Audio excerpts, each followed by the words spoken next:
the Age of Fission radio show with your host, Lonnie Clark.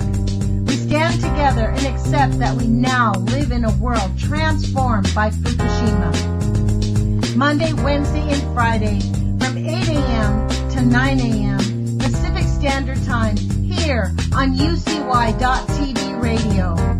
We relentlessly engage every ear that listens. We expose and confront the complete lack of accountability for the nuclear industry. Consider social engineering programs who view our bodies, minds, and souls as assets on a balance sheet. We discuss vital current issues, interview activists, and engage our audience in an effort to allow all voices to be heard. The Age of Vision radio show creates a venue that all will choose. We encourage our listeners to reclaim their power and their courage to take action and save our planet from the ravages of greed and indifference. Our actions matter. Every voice matters. We remind our listeners that happiness is resistance.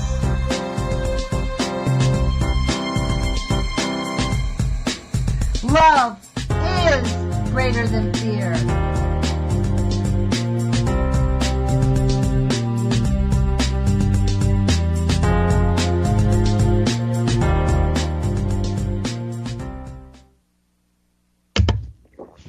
Good morning, UCY.TV radio listeners. It's Lonnie Clark with the Age of Fission radio show. I'm sorry. Today is February 9th, 2018. I can't believe it, man. We're almost at the deadline date, according to Guy McPherson. Thanks for joining us. This morning, our friend Barry Prince had kind of a rough night, and so I'm on the air live with you again. He may or may not join in. I haven't really gotten that answer, but in the meantime, I've looked up some pretty interesting nuclear stories that you really won't hear anywhere else, and I thought I'd share those with you, rather than me just opining on my opinion about all that's going on in the world. I mean, my interest in finding out the nuclear news has a lot to do with my attitude about things. But I want to thank all of you for joining us and helping our show get stronger and more well-known and helping our radio station. And I do want to encourage you, if you can afford it, to drop us a few beans. Hit the contribute button when you go to www.ucy.tv/AOF. It does help our station stay strong, so thank you for that. Let me get to these stories about the nuclear industry, which is why we call ourselves the Age of Fission, because since the nuclear age started, Thomas Ackerman contends that it happened a long time ago as soon as they discovered nuclear, and I guess perhaps he's right. I consider the Age of Fission to have happened on 3/11/11, which is coming up. The anniversary of that is coming up, 3/11. It has been 7 long years since, for goodness sake, since they have really decimated the Pacific Ocean. And I think I read this story last week that says 41, 42 sieverts, not microsieverts, sieverts found outside the units at Unit 2. The nuclear industry, all they care about is money. Money, money, money. Every story that you'll hear, it only talks about money. We never talk about the harm to human health. In fact, you'll be hard-pressed. Like that story that I read yesterday about the St. Louis cleanup efforts that Scott Pruitt says he's going to do. How at the end of the story, the writer basically disclaimed the harm that it causes human health by saying, cancer, autoimmune diseases, those are suspected to be caused by the radioactive contamination spewing out on the people in St. Louis. But there's no studies to prove it. Against the studies don't show that it's linked. And the reality is there are no studies. We're not allowed to talk about the harm that nuclear causes our health. Period. We're just supposed to sit down, shut up, get sick, and die, and pay them all our money along the way, by the way. So, I don't know. I have no love for the nuclear industry. In fact, I have contempt for the nuclear industry. That's the most, anybody who tells me they're pro-nuclear in my head is obviously not looking at the whole picture. Because, yes, nuclear energy is, could actually work if they did it right, maybe. But at this point, they're just bumbling all over themselves. It's like asking a 2-year-old to deliver a tray full of drinks. Not going to happen. So let me get to this first story that I found on something called nuclearstreet.com. And every story here, obviously, they love nuclear. And you will notice every story that I picked up from here only talks about what? MONEY. That's right. They could care less about the harm they are causing the planet at all. In fact, you know what? I think before I get into these stories, we'll go take a look at the mass animal deaths for 2018, just to see what they've caused, what massive death they've caused so far. So hold on, I'm going to link into that. I didn't think of it before they got on air. February 3rd. Hundreds of starlings fall dead from the sky in Rome, Italy. Could you imagine just being there and having just birds just falling from the sky? February 3rd, 5 dead dolphins found along the coast of Almeria, Spain. February 2nd, 17 dead dolphins have died in the past 4 months on a river in Chittagong, Bangladesh. February 2nd, hundreds of dead fish washed up on Harson's Island, Michigan. Oh, by the way, you guys, if anybody wants to interrupt these really gripping stories I'm about to read you and interrupt these mass animal death reports, you can give us a call. The number is 718-717-8106. And we can talk about whatever you want. It doesn't have to be related to this murder, death, kill that I report to you first thing in the morning. Good thing a lot of you guys are on the East Coast because it's already 11 o'clock there. So I personally would listen. I actually do listen to this show and to Jules' show while I'm working. Hundreds of birds fall dead in the sky, from the sky in Draper, Utah. That's January 31st. Oh, I missed one. Hundreds of dead fish washed up on Harson's Island, Michigan, in America.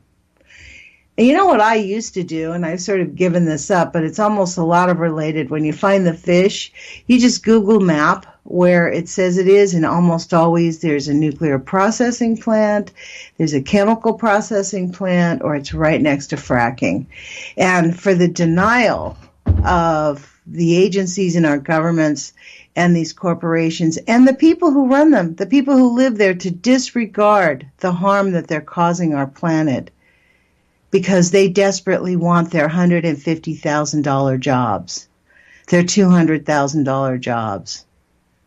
It's outrageous that they are selling their souls. They're really literally trading in the health of our planet so that they can drive a nice car, live in a nice house, send their kids to college, only to die from cancer by the time they're 40, though. Okay, let's get back to this. January 31st, hundreds of dead and dying seabirds washing up on Tasman Beach in New Zealand. January 31st, 28 dead minke whales. Oh, my God. 28 dead minke whales wash up during the past year. Unusual mortality event along the east coast of America. 7 dead sea lions have washed up during the past month in Mazatlan, Mexico, January 31st. January 29th, 14 dead dolphins found along the beaches in La Costa Partido, Argentina. Wow. January 27th, this is sad. Thousands of penguins dying on Northlands beaches in New Zealand. January 26th, 193 dead turtles found along the coast of Chennai, India. January 26th, 300 dead duck due to disease in Church Christ, New Zealand. January 25th, 30 dead turtles found this month on the beaches of Uruguay. January 24th, 170 dolphins died to, quote, virus in Rio de Janeiro. Okay, I'm done with that. It's way too early in the morning to keep reading this long list. I haven't read it since the beginning of the year, but you get the gist. Massive, massive amounts. I mean, every single day. Just type in mass animal deaths and you'll see this lady's website called endtimesprophecy.org. And she's talking about the massive die-off. I mean, this is just unbelievable. January 19, 12 snowy owls. I mean, hundreds of dead fish, thousands of ducks, thousands of fish. I mean, ducks, dolphins, all the animals. They're just, anything that's in the air, in the water, they're just dying. They're just washing up. It's unbelievable. And for them to talk about nuclear as if it's a good thing. Russia, Argentina signed a memorandum of understanding on uranium production.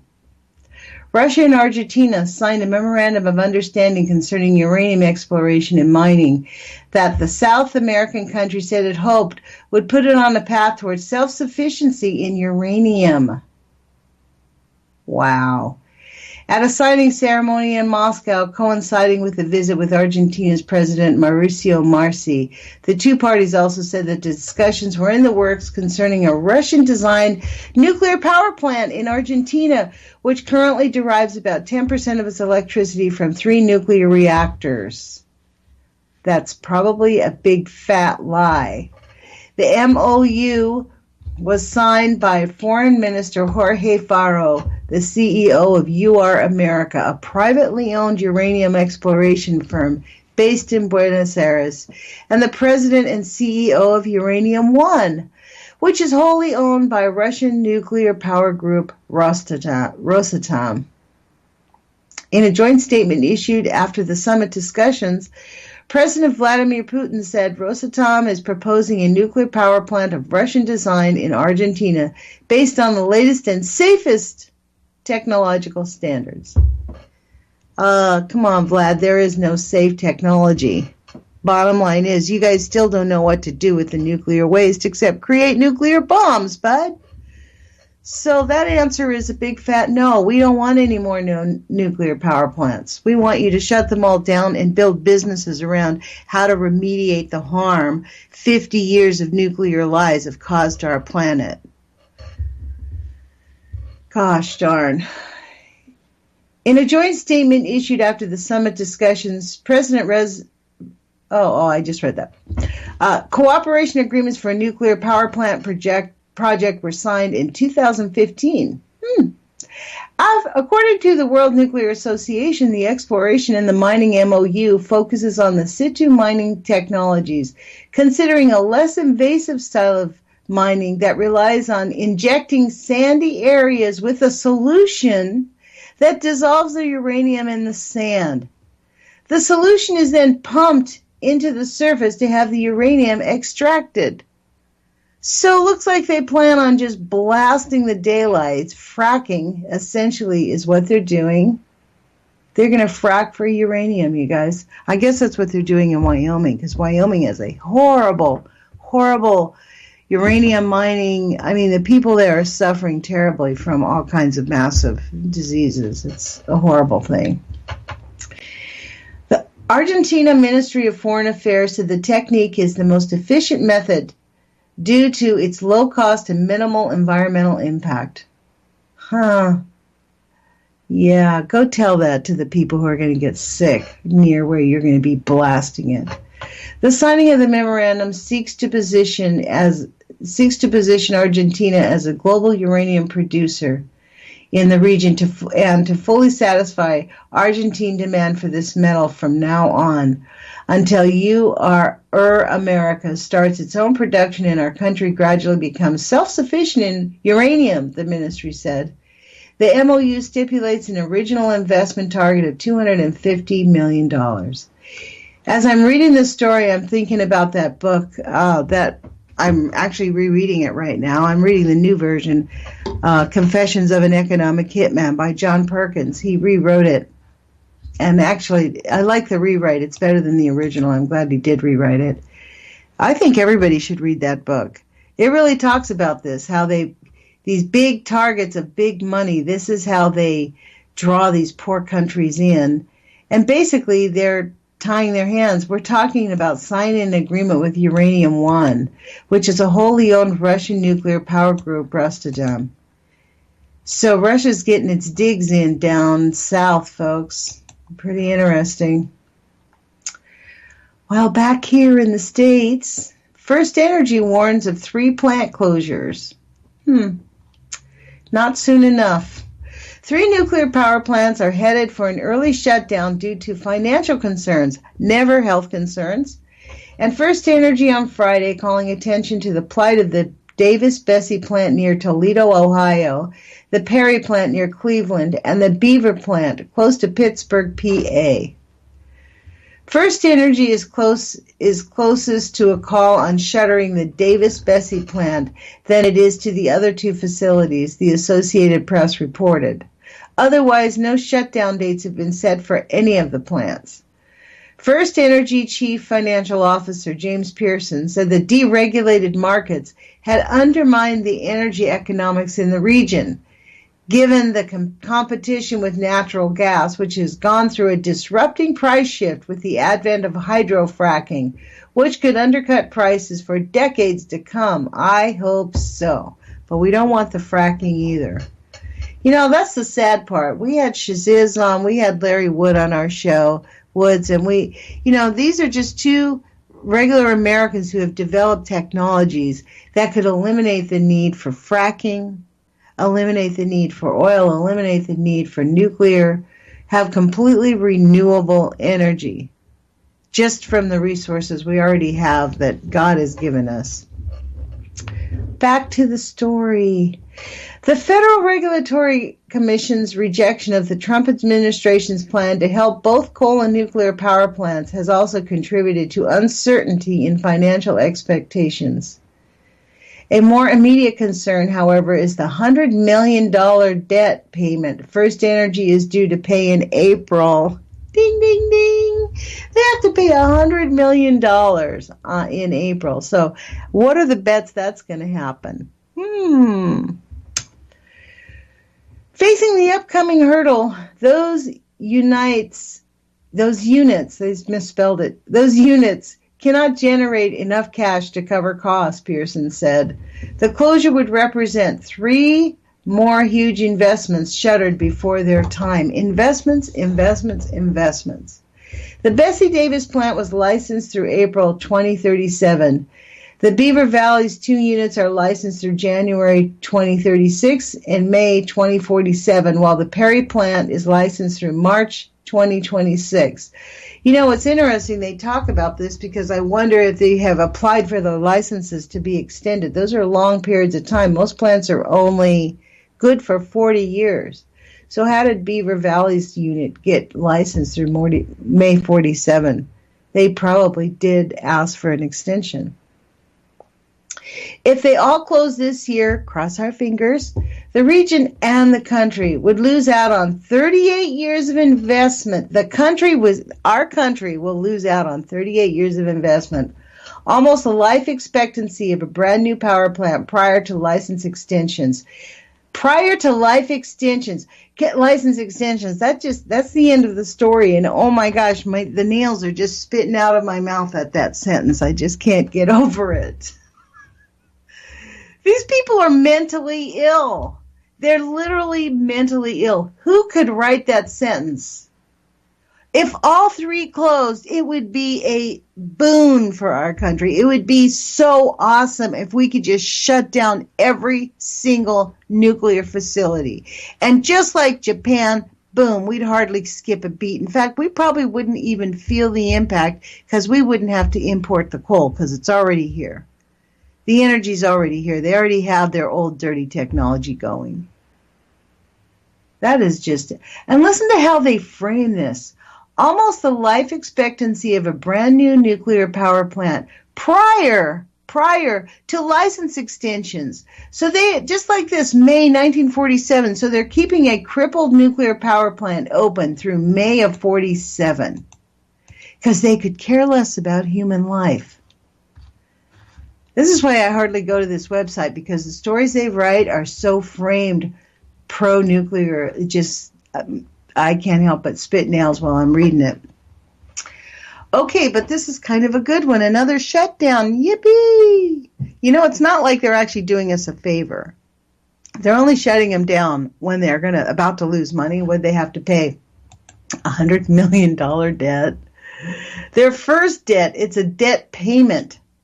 That's all it is. A more immediate concern, however, is a $100 million debt payment. So that means that's not their total debt. I wonder what their whole total debt is. So maybe that will be why. So let's cross our fingers and hope they can't find the money. Let's hope the economy staggers a bit to shut these plants down. Wouldn't that be awesome? Since money is the only thing that matters to them, if the economy collapses, I don't think they could sustain the nuclear facilities. But then when I think about it, that kind of gets into a sort of a, you know, if they had to really shut them down, you know, that might actually be more dangerous. That's when the activists really have to come out and be the watchdogs. That's when you have to, like Donna Gilmore, that's how she got engaged. They were closing down. She got engaged in shutting down San Onofre, and then she discovered this business about the waste. And as we read yesterday, they're still moving the waste 100 feet, much, much closer to the ocean. Yeah, let's just destroy the entire planet. I think that's their MO, man. Here's another story that I found on nuclearstreet.com. Oh, man, these guys are just a wealth of, I don't know, anger management practice. I guess that's it.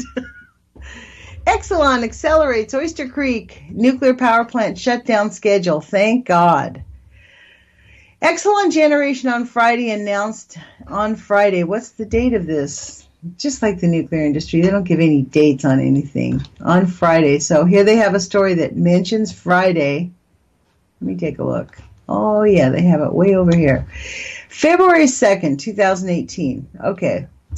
Exelon Generation on Friday announced it would shut down the Oyster Creek generating station in New Jersey in October of this year. Cross our fingers.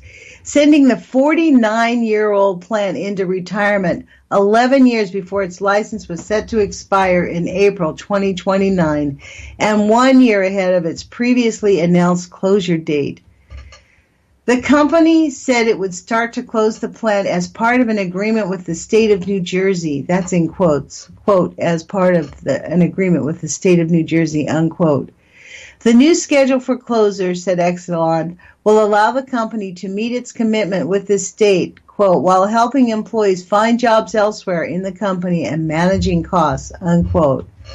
Exelon said in its release that continuing to operate Oyster Creek, one of the two oldest nuclear power plants in the country, was cost prohibitive. Who cares about the fact that it's leaking and it's a aging disaster in the making? It's cost prohibitive. You know what that means? They can't keep affording to repair this old geezer. The company opted for a closure earlier than previously scheduled to, quote, better manage resources as fuel and maintenance costs continue to rise amid historically low power prices. It was started up on the same day in 1969 that the 9 Mile Point plant started operations in Owego, New York, the Associated Press reported. Oyster Creek is technically older, however, because its operating license was issued first. The plant will continue with a workforce of approximately 500 until October of 2018.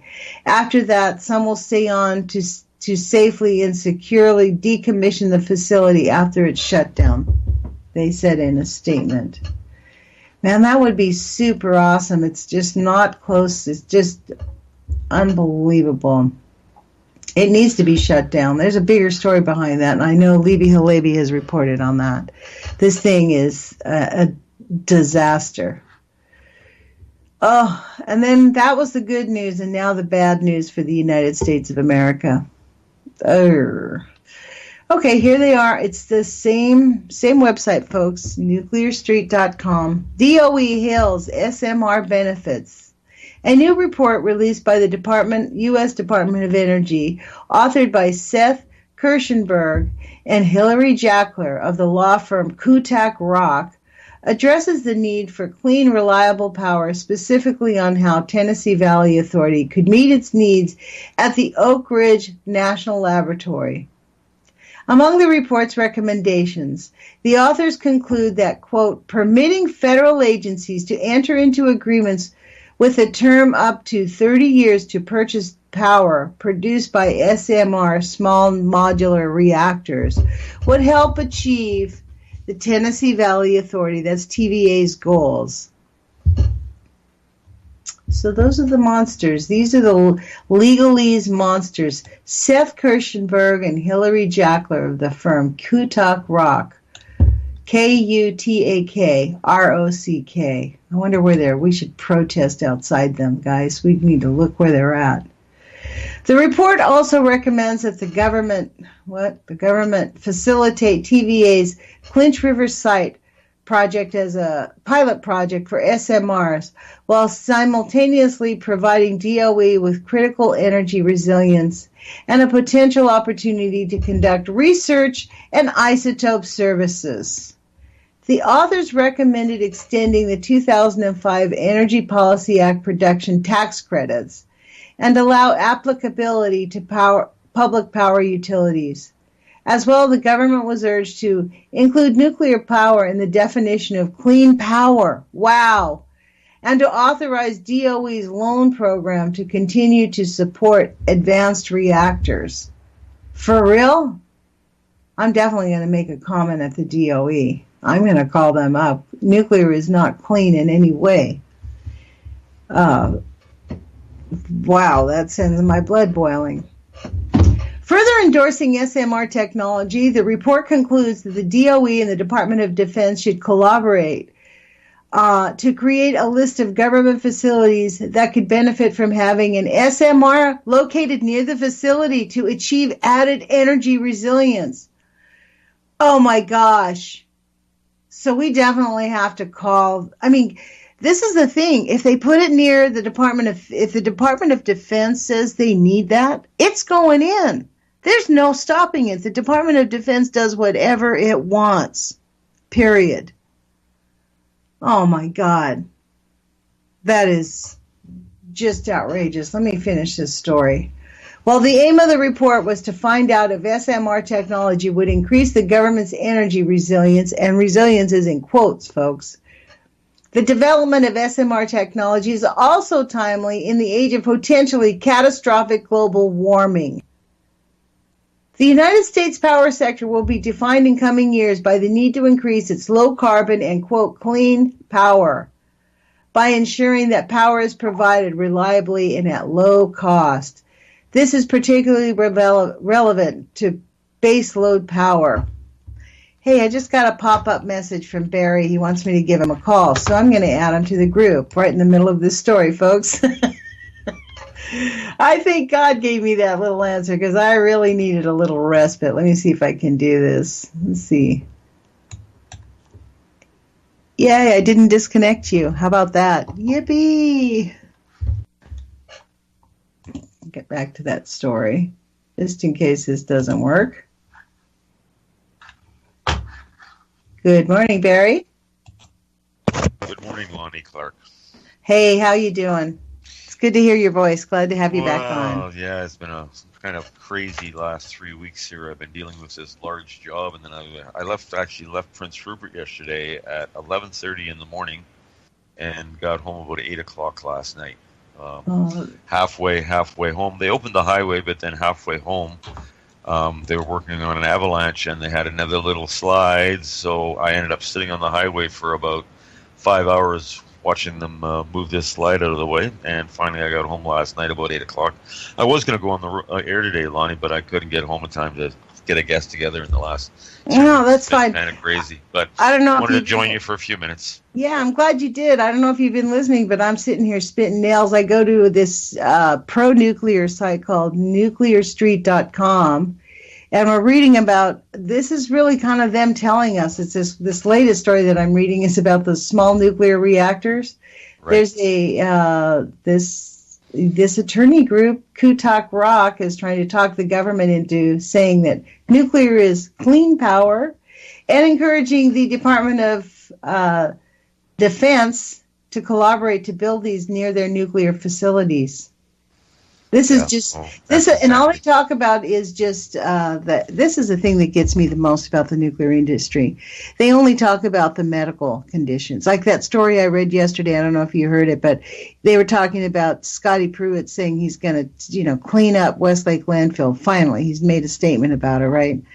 But at the end of the story, the writer wrote something about, well, they're having these persistent cancers and degenerative diseases, but there's no real proof that it's caused by nuclear. And what really made me mad is there's no studies. They've intentionally not studied it. In fact, the EPA is currently in a study because there were so many, because of the Just the Facts Please at the Bridgeton Group.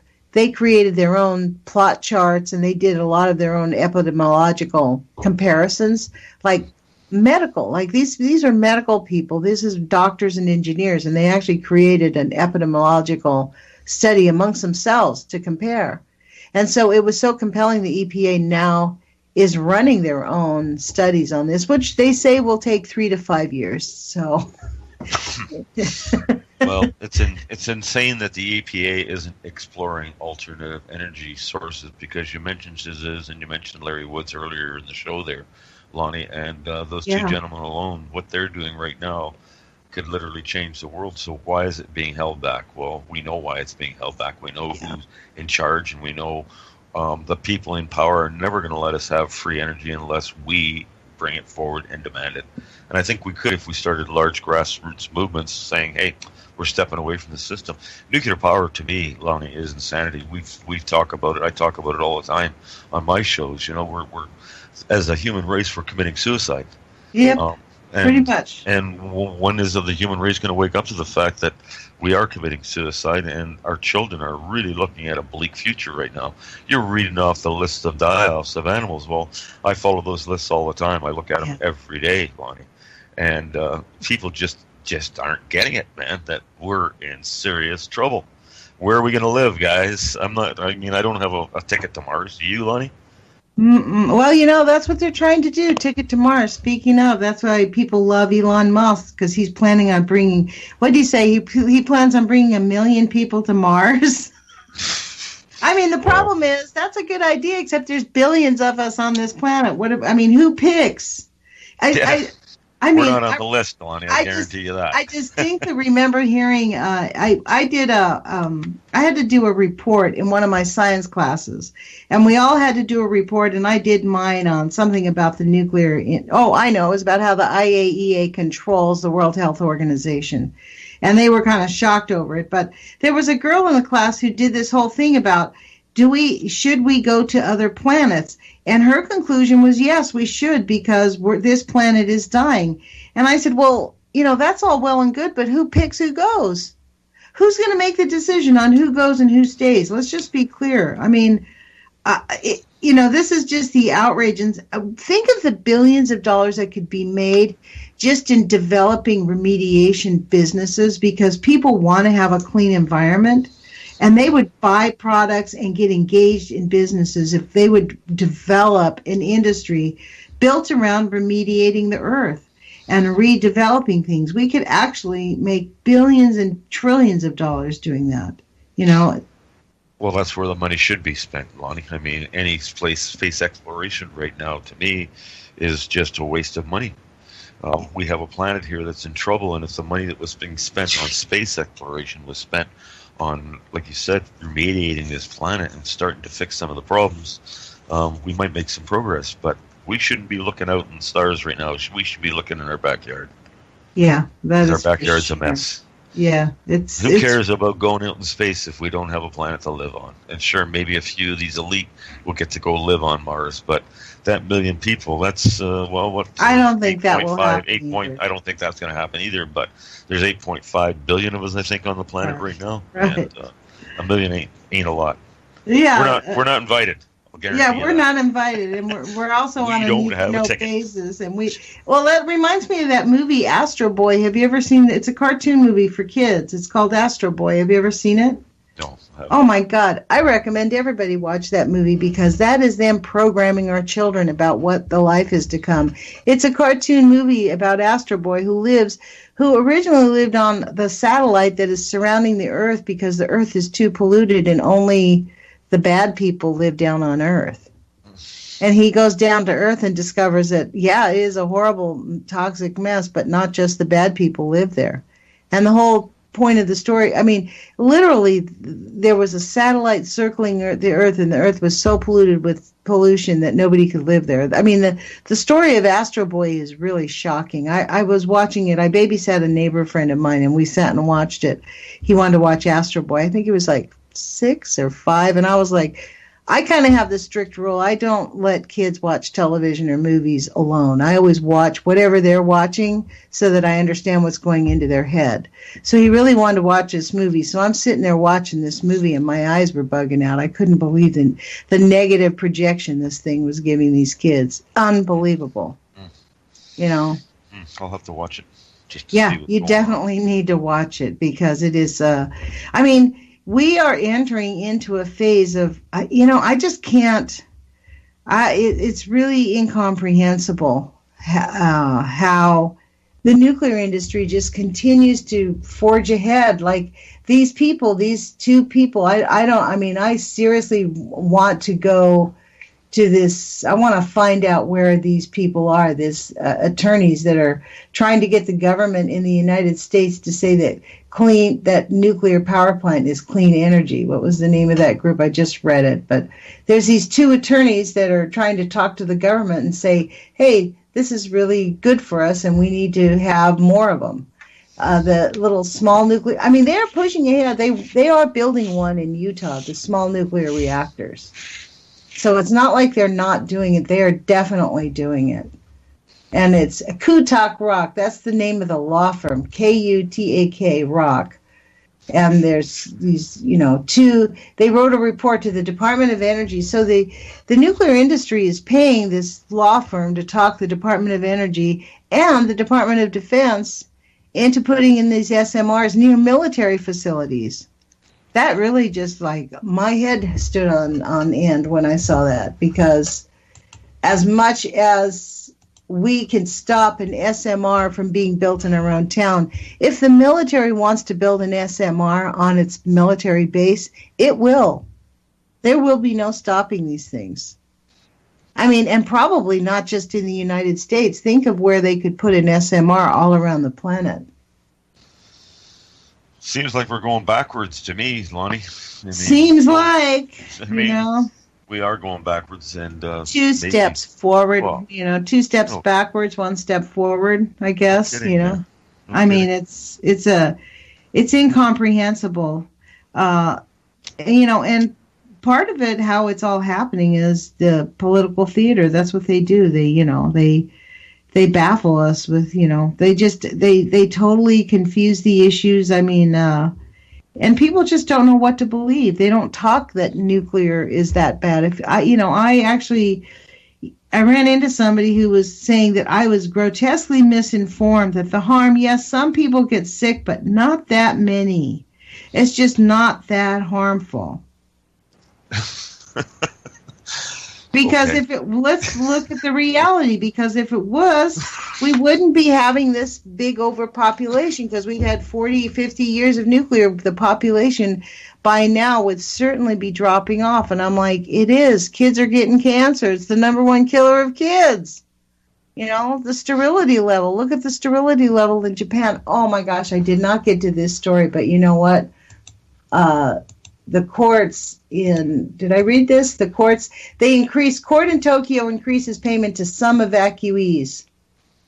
So listen to, they had demanded they will be paid slightly more than $31,000 each. So this is, the court ordered the power plant to pay $10 million to 318 Odaka residents who were ordered to evacuate. While the ruling went against TEPCO, however, the sum was a fraction of what the plaintiffs were demanding. They will be paid slightly more than $31,000 each. They had demanded 10 times that amount. They wanted $300,000. Now they're getting $31,000. Previously, the court had ordered them to pay each resident $78,000, but TEPCO fought it. So this is, you know what? I can't wait. We're talking about the Olympics this week. Wait until we get the Olympics in Tokyo. That is unbelievable. That they are still planning on having the Tokyo Olympics. I just can't get over that. But people are acting like living in Tokyo, they're not contaminated. Well, I just read one report about them dumping water from Fukushima into the ocean. I'm trying to find out if it's true. Oh, yes, it is true, actually. They are. I read that. I think I read that last week. Yeah, it was last week I read that report. Yeah, and that was shocking. It is, but they've been planning this all along because they know they have nowhere else to go. So this is kind of their plan. They plan on dumping the water that's been sitting there for a few years and then building it back up and dumping it out, like letting it cool, according to them, letting it cool, and then decontaminating it as much as they possibly can. Of course, you can't take out tritium, And I don't know if you could take out plutonium, but I don't think you can take out plutonium. I don't think they can ever get rid of any of that. So they don't have any regard. This is the point, Barry. They have no regard. They don't care what they're going to do. It doesn't matter to them because they don't plan on living that long. They want to make money, period. It's the money that matters. And the people that work there, the fiber, each power plant has maybe 1,000, 1,500 people. I mean, the arrogance of those 1,500 people. But part of it is brainwashing. They're kind of like battered wives. They're so brainwashed to believe that they need to be there, that they're doing the right thing, that this energy is going to save. You should see them if you've ever come across some very pro-nukes types. Their eyes get crossed when you talk to them about the health effects of nuclear. They don't believe it. Literally, they just don't believe it. It's like trying to talk to people about Trader Trump.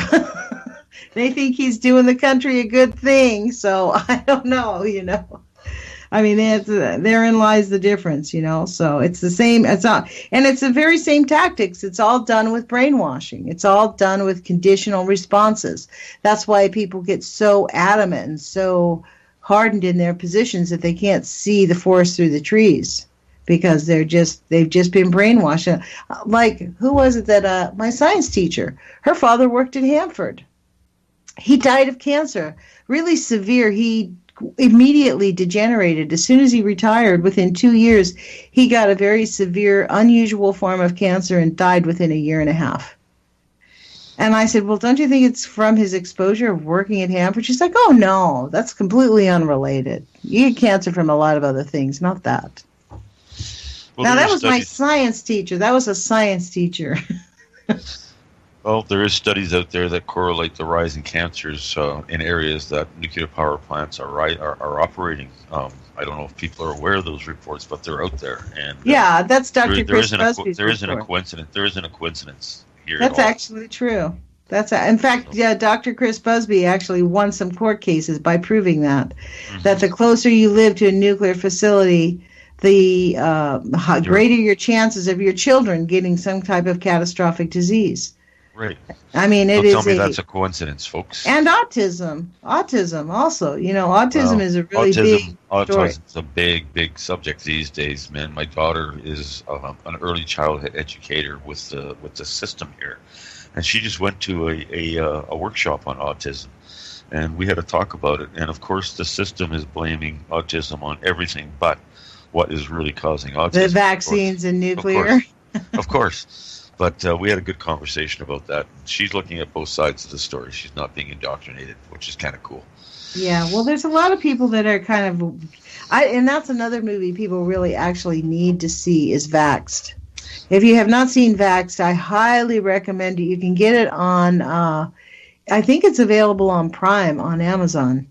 It is, and you know what? Anybody, I've showed that movie to people in my living room. I had 11 people sit in my living room one night. Wow. And watch Vaxxed, and they'll tell you, of the 5 women there wasn't a dry eye amongst any of them. It Wow. really did.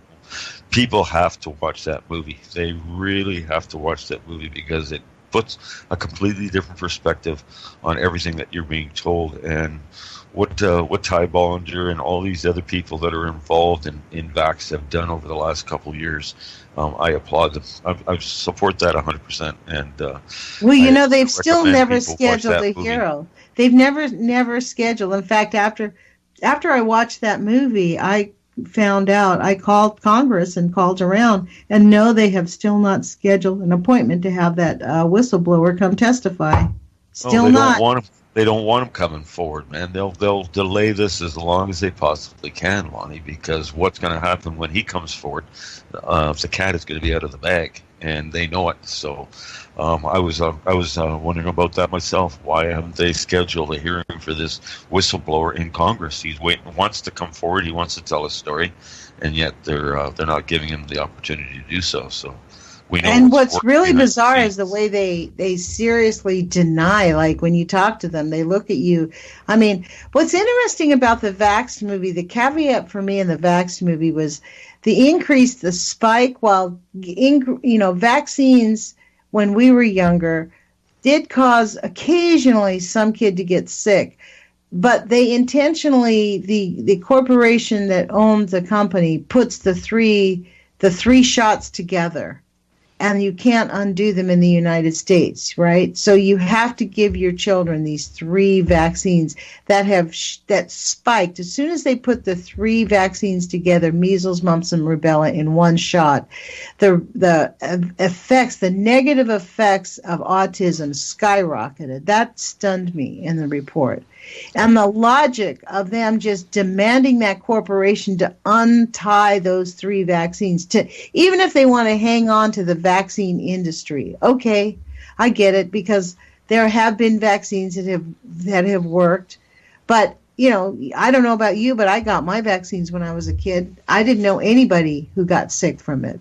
Unlike today, when kids do get sick. I mean, I had a friend of mine actually. Well, he didn't get sick from vaccines. He became autistic because his doctor gave him too many antibiotics in the first year of his life, I think. Right. So well, it's also the amount of vaccines that are being administered to children now. It's catastrophic, and they want to add more to the regimen all the time. I mean, if you look at the rise in the amount of vaccines that are being given to children, and you look at a chart of the rise of autism, the 2 charts are almost identical. My niece called me from the doctor. She had to take her kids in for vaccines. She's in some program with the system, right? And so she had to take her kids in to get the vaccines. The doctor wanted to give her daughter, who had just turned 2, and her other daughter 3. No, one was just about to turn 3, and the other one was not quite 2. He wanted to give them 13 vaccines at one shot. She called me up crying from the doctor's office. She's like, what do I do? They're going to make me do this. I have to get this done. It's part of the program. And I'm like, tell them to break it up in as many few sessions as you can, because they're going to make the kids get the vaccines, period. If you're involved in any kind of government program or any housing system or anything like that, you have to go to their people.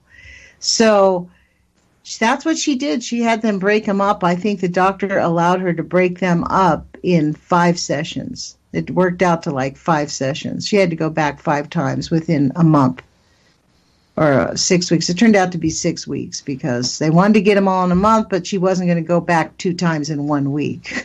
Can you believe this? And the doctors were like, well, you have to have them. She has to have them. It was like so outrageous. I mean, it's kind of like the nuclear facility, to be honest. The whole mentality of just ignoring human health in favor of profit is really kind of the fundamental key. This is why I say in my intro, we really are assets on a balance sheet. If you look at every one of these stories I read this morning, none of them talk about the threat to human health. They all talk, even this story about the 3 nuclear power plants shutting down. I mean, that will actually be really great when it does shut down. But, the closure of 3, they're having to close it down because of the $100 million debt payment First Energy is due in April. So they're going to close down 3 nuclear power facilities.